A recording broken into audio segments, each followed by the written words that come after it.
why teaching? Why is that important?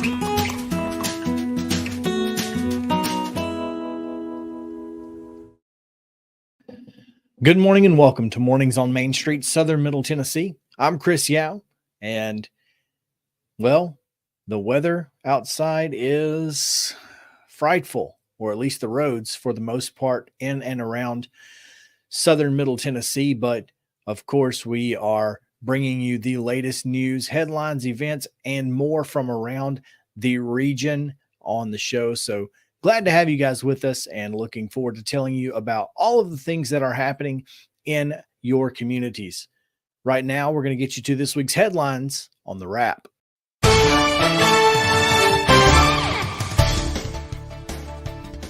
On the front page of this week's Main Street Maury, you can find Joe Huckabee, who turned 100 years old. And we all need to give Joe a big round of applause because the head of hair that man has is phenomenal. In addition to that, you can find information about a brand new contest about to start, which will allow you to enter for a chance to win a dream home. And your $100 raffle ticket will go to support St. Jude Children's Research Hospital in Memphis. So, of course, find details on the front page there. You can also find a story about the Casey Lane rezoning, and that was taken up at the Columbia City Council meeting last week. So details there, as well as details on different bills that Representative Scott Sapicki and Kip Capley are introducing in the State House of Representatives. The top story this week is Andy Ogles facing ethics complaints in similar fashion to what led to the dismissal of George Santos from Congress earlier in this cycle. So you can find details on what the claims are against Representative Andy Ogles. All of that is on the front page. You can find much, much more local news inside Main Street Maury. Make sure to pick up your copy today. We're going to send you down to Scott Stewart, who's got Giles County and Lawrence County's wraps all in one. Hey everybody, it's Scott Stewart, and this is the Pulaski Citizen and Lawrence County Advocate Wrap for this week. The big news this week is snow and cold weather, and we've got plenty of it, right? I got a chance to run back and forth between Pulaski and Lawrenceburg Monday and got some shots for both papers. You'll see those. Both squares are picturesque, as you can see right here behind me. How beautiful is that, right? And I think now that the snow stopped, the crews may be able to start making a little progress on the roads, hopefully. You can go to the Lawrence County Advocate Facebook page and the Pulaski Citizen Facebook page. I'm giving all the updates I can on closing. We definitely want people to get on there on the comments and put their closings on there. Anything they know, we're kind of using social media as the way it's supposed to be used so that it can help us all, right? The main thing everybody needs to remember is that unless you have to get out, unless it's just absolutely necessary, don't get out on the roads right now until you find out they're clear. And even when you find out they're clear, y'all, they're still slick. So please, everybody just be careful and don't take any unnecessary chances. A real quick note for the Pulaski Citizen and Lawrence County Advocate, both will be delayed 24 hours on delivery. They both should start showing up in stores on Wednesday evening and then Thursday. And then hopefully, as long as the Postal Service gets on its normal delivery schedule, hopefully we'll be able to get the Citizen to the subscribers here in Giles County by Thursday morning. So just remember that. We appreciate everybody's patience. It's just like everybody else. Everybody has to deal with it, even the newspaper, right?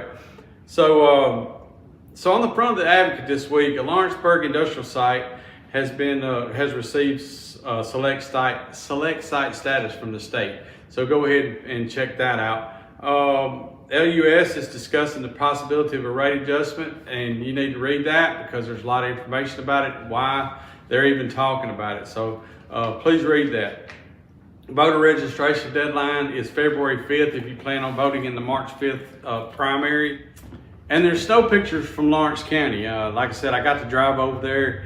Lawrenceburg Square is amazing. It's beautiful all around. It's just beautiful all around, especially now that the snow stopped falling. So you can see those on the front page. Also on the Facebook pages, as I said, you can find more photos of Lawrence County there. Inside, there's information from the St. Joseph's meeting recently, obituaries. We've gotten caught up on our Lawrence County Historical Society with this week's edition. Their programs, we kind of got behind in the transition back in November. I think we've got caught up. This week we have the Tennessee Severes, the highlight of the Historical Society program. I really like those Historical Society articles, in case you guys haven't gotten to see them. They're great.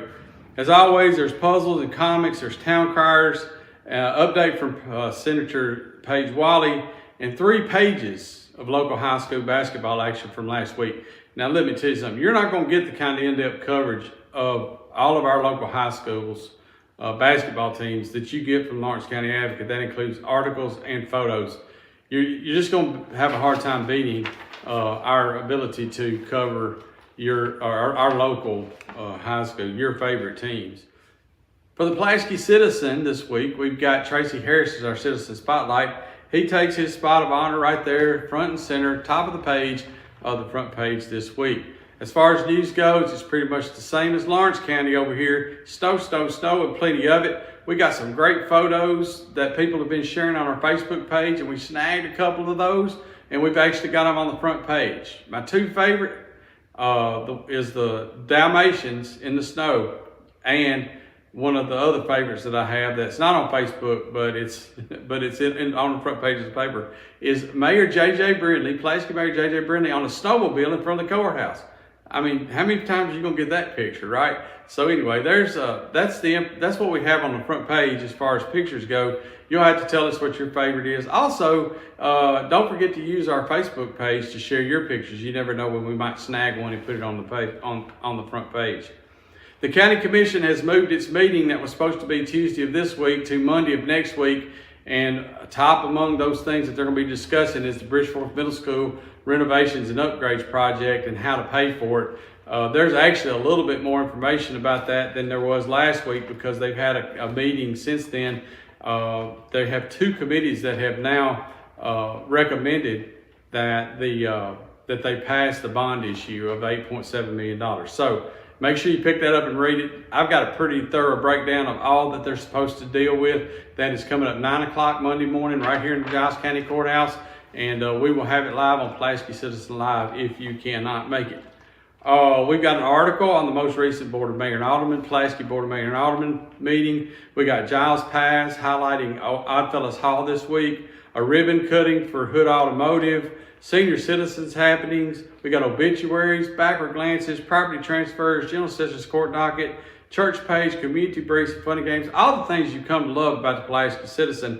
And this week we've got information from some of our great advertisers. Sharp Motor Company's got some new stuff going on out there. They want you to know about it. Check it out in the Citizen. Also, Northside Medical Professionals have opened up an office out on West College Street.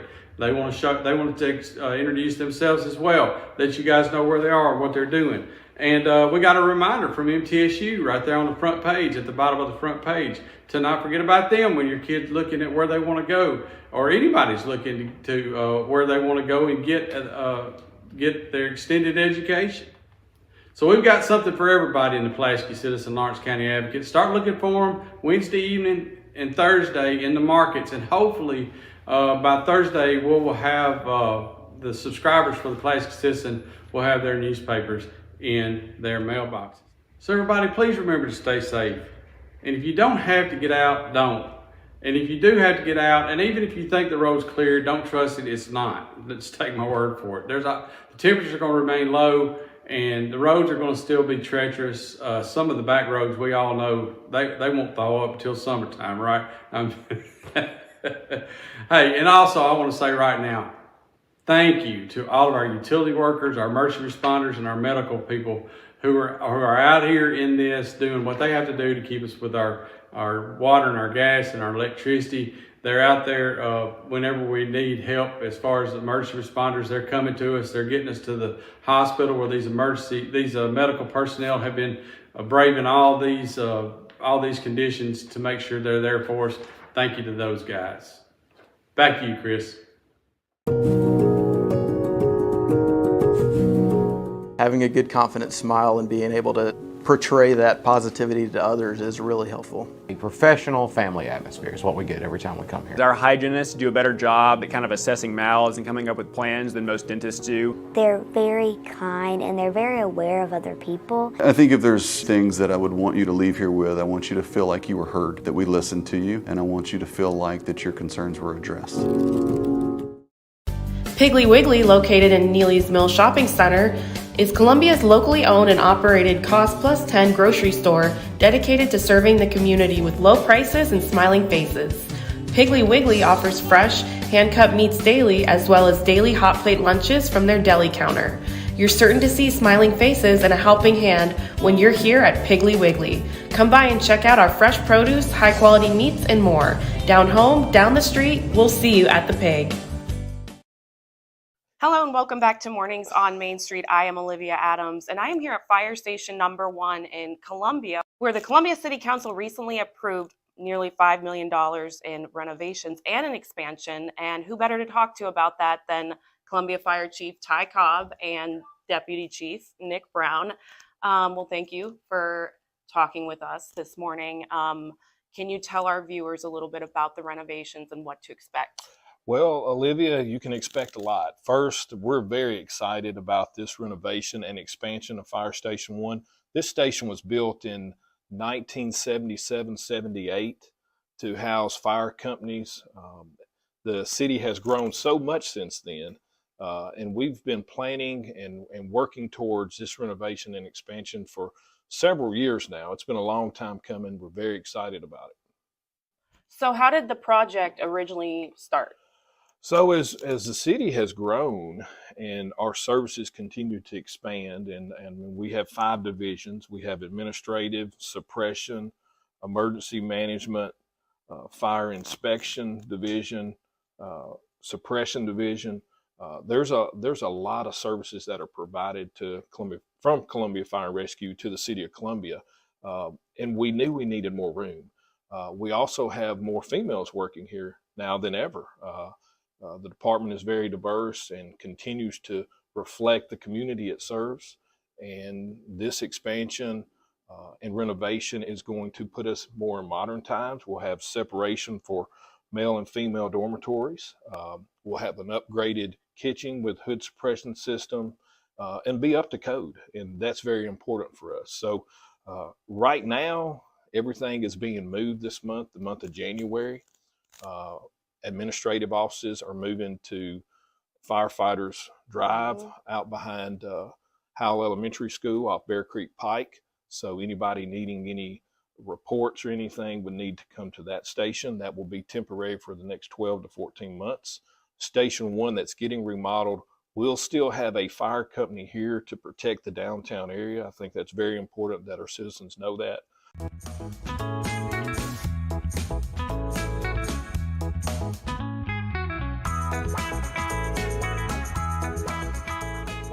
Deputy Chief Brown, I know that you have worked alongside the architect of this project, George Neuber. Can you tell me more about the square footage and the expansion? Yeah, absolutely. Yeah, Mr. Neuber with Neuber Engineering. I've been working closely with him all the way from the very beginning where we were doing the floor plans to get it developed to this point to be able to go out to bid. And Brindley Construction was awarded the bid through the City of Columbia, the bidding process.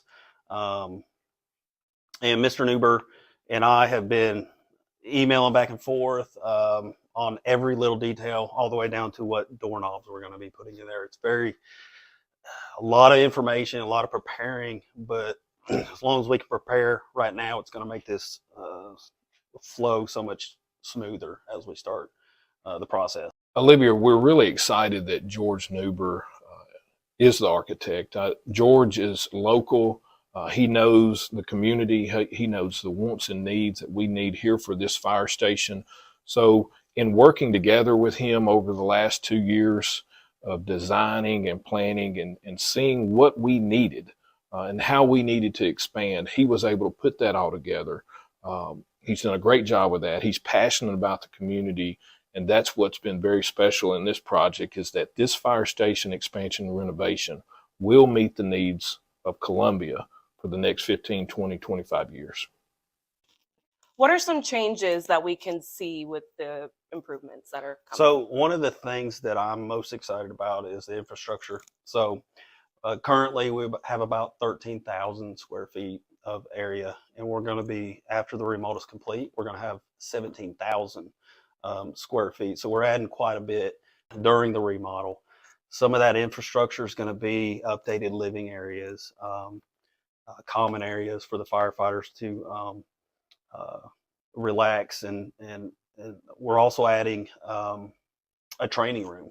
So that's something new that we're going to add that's going to help with the flow of operating here at the Station 1. Chief Cobb, when are these improvements set to begin, and how long are they expected? So January 2024 is the month for moving out of Station 1. So we are currently relocating everything except two fire engines and crew that will be downtown. Following that, from February, in the next 12 months after that, 12 to 14 months, will be the demo and construction and expansion of the facility. I would also want to make the public aware that our firefighters will be staying in a mobile home outside the front of the building while the demo and while the construction is going on. And I apologize for that, but it's the best setup that we can have to keep services and keep quick response in our downtown area. So our firefighters will still be here, but they will be located in the mobile home out front of the facility. You guys are really excited about this renovation and expansion. Yes, we are. And we're excited. The teamwork that has came with this and working with everybody and coming together, our thanks to Columbia City Council for funding this project and working with us, and thanks to the community for all their support for our firefighters and public safety as a whole, first responders in Columbia Maury County that work and serve and give their all every day. We're thankful for your support and for your prayers, and continuing to support everything we do.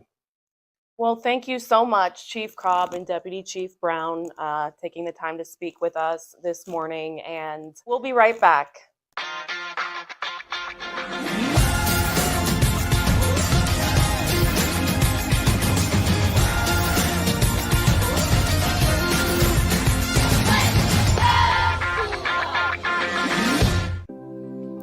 Custom Stone Handler supplies over 600 distributors and suppliers with quality stone products. Along with River Stone, we produce and distribute over 100 building, landscape, and other bulk products. Our goal is to provide quality products, service, and partnerships to ensure our customers' success. We firmly believe that the measure of any person or company is how they treat other people and customers. Give them a call at 931-490-4990 or visit CustomStonehandlers.com. With Lee Company technology, the best handymen are hands-off. Lee Company techs have been using visual findings and other smart technology tools for years to add transparency and virtually take customers along. You see what we see, whether we're in a crawl space or on a roof. With Lee Company, technology helps us help you, no matter what's happening in the world or at your house. Jones & Lang Sporting Goods here in Columbia has been outfitting teams, officials, and anybody else from T-ball to college for 50 plus years. Be sure and check them out at 931-388-8060 or online at jonesandlang.com. Jones & Lang Sporting Goods, the look of a winner. Zion Christian Academy, zioneagles.org or 931-388-5731. You can schedule your appointment. Go tour their campus. It is beautiful over there, and you're definitely going to want to see it. Again, it's zioneagles.org. Give them a call, 931-388-5731, and schedule your tour today. Welcome back into Mornings on Main Street. It is time, of course, to take a look at sports. So let's send you over to Maurice Patton, who has your Main Street Maury sport. Yeah, Chris, this week's Main Street Maury print edition has coverage of a big District 10 1A matchup on the boys' side as Santa Fe and Richland met up for the first time in league play, both ranked in the top 10 of the Associated Press statewide poll. Again, coverage of that in the print edition here that comes out today. Also, a little wrestling. Summit with a big match against Montgomery Bell Academy. Also had Summertown and Loretto round 1, and we can't miss that. So a lot of basketball in here, including results from the Maury County Middle School Championships that wrapped up over the weekend. We've also got Spring Hill and Page wrestling coverage, and get you ready for the state bowling tournament that was supposed to start today at Smyrna, but has now been pushed back because of the white stuff outside. But Lawrence County and Columbia Academy's boys bowling teams will both be involved in that, in addition to some individuals from both those teams. Columbia Central will have a couple of individuals over there. Spring Hill has a freshman, and Lawrence County has a couple of girls going as well in Division 1. Again, as always, we've got our box scores. We've got our schedule, which may or may not mean anything this week with the inclement weather that we have had and expect to have later in the week. And we've got our high school basketball stat leaders. So be sure and check out the print edition of Main Street Maury this week. Coming up, again, the weather's going to play a big role in what we have online at mainstreetmaury.com and in print next week. So just check us out, see what we come up with. Update. Thanks, Mo. Now we'll go to Wade Neely, who is standing by with an update from the Pulaski Citizen. Hey folks, Wade Neely here, sports editor at the Pulaski Citizen. Broke out my finest winter wear as Mother Nature has dumped snow all across the mid-state, all across really a lot of the southeast. But sports roll on, and we've got a jam-packed edition of the Pulaski Citizen this week as our sports section features content from the Richland Lady Raiders, features 2 signees from the Giles County softball team. They're going to continue their college careers. And then also we have recaps from the Giles County Bobcats and Lady Bobcats. Real quick, let's talk about the Richland Lady Raiders. They suffered a tough loss, 60-29 versus Wayne County way back on last Monday, but they bounced back in style, 63-34. They picked up their second district victory as they knocked off Santa Fe on the road. Again, that game was played last Friday. Shelby Higgins and Bailey Blair, they kind of continue to lead the charge. Higgins had 28 in the win last week versus Santa Fe. I mentioned 2 Lady Bobcats are going to play at the next level as Marie Bodley and Hope Murphy have signed to continue their softball careers right here in Pulaski at UT Southern. Have a great story on the duo that has led Giles County to some pretty solid success over the last couple of years. And now as seniors, they took their commitment and put that process to bed. And they, again, are signing with UT Southern. We have reactions from Coach Hope Davis, who's the new head coach at UTS. We also have reaction from GCHS head coach Morgan May. Lady Bobcats had a tough week last week, falling to Marshall County on the road, and then also fell at home to Lawrence County earlier in the week as GCHS still looking for that first district win. But the Lady Bobcats are playing well in spurts, and hopefully one of those district games will end up in the win column sooner than later. As we creep down toward the bottom of our sports section this week, it was the Richland Raiders. They dropped 2 heartbreakers. I mean heartbreakers, as Wayne County wins on Monday night 53-51. They are fouled by the Richland Raiders on a shot from half court, and Wayne County makes 2 of the 3 free throws and again wins that game. And then in the game that our good friend Maurice Patton was at last Friday night, it was Santa Fe knocking off Richland 62-50 as Alden Slaughter, he does what he does, and the Raiders again suffer that tough district defeat. Teams will meet a little bit later in Linville throughout during the stretch of this season here. Finally, on the back page here, Giles County splitting 2 district matchups. They got blasted. The Bobcats did 73-44 versus Lawrence County last Tuesday. However, they bounced back with a 62-56 win versus Marshall County on Friday. Yours truly, I was at the game, and it was a whale of a contest as Giles County had to come from behind in the final moments, but they do take it again, 62-56 versus their district rivals. As always, we have words, really fun columns each and every single week from our good friend Larry Woody. You may be wondering, with all the winter weather, what sport's going to look like next week? A lot of the games are canceled. We've already seen cancellations for Richland and Giles County. Might see a couple more as the week kind of unfolds. We have some things in store, and one of the big things that we'll tell you about in next week's edition of the Pulaski Citizen is going to be the UT Southern Firehawks. Their men's basketball team is absolutely rolling right now. We'll have a great story on them, and we have other feature content lined up because it does not look like we might get many games on the hardwood this week. That's all the time we've got for this week's sports update. I've been Wade Neely, once again, sports editor at the Pulaski Citizen. Check us out in print or check us out always online at PulaskiCitizen.com. Thanks, fellas. When we come back on Mornings on Main Street, Southern Middle Tennessee, weather and more right after this.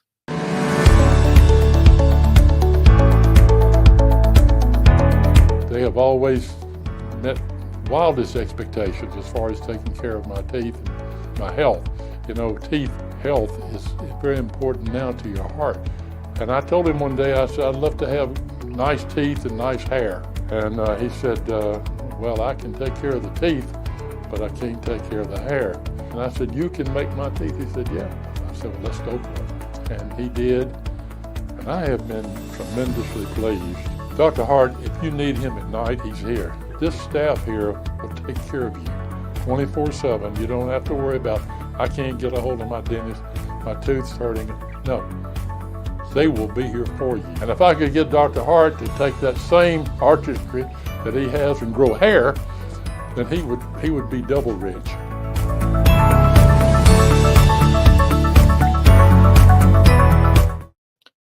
Welcome back into Mornings on Main Street, Southern Middle Tennessee. It's time now to take a look at weather from our friends at Tennessee Valley Weather, who have been keeping you up to date throughout this entire winter storm. From the Tennessee Valley Weather Channel, this is your weather today. Hey folks, good morning to you. Ben Luna here with you in the Home Weather Center, wishing you a fantastic and still safe Wednesday morning. Extremely cold temperatures remaining across the area as we head through today. Many of you adding about 5 to 10 degrees as opposed to where we were yesterday for today's high. That should top out at around 25 to 26 degrees under a partly cloudy sky. Now again, temps overnight will nosedive all the way down to the low to mid-teens across the entire area. And looking ahead to Thursday, we'll start with partly cloudy skies tomorrow. However, more clouds build in, and a clipper system dives down across the mid-state region, producing the possibility for a wintry mix. Now, depending on your exact location, northern parts of the region could see a few rain showers. Central areas could see a mix of sleet to snow, and southern areas could see a little bit of snowfall again. This should not last long and be out of here as we head toward Friday morning. Now, Friday afternoon will clear again, back to partly cloudy skies, and temperatures, well, after being well above freezing for the high on Thursday, we're right back down again Friday to around 28, and then you'll notice the 20s here for your Saturday. Warming up again, though, as we look ahead to Sunday and points on into next week. That's a quick check on your weather on Main Street. Thanks for stopping by. Have a blessed Wednesday, and we'll talk to you soon. That's going to do it for this edition of Mornings on Main Street, Southern Middle Tennessee. Thanks once again to you guys for hanging out with us throughout this show. Hope you have found this to be an informative piece of your weekly news updates.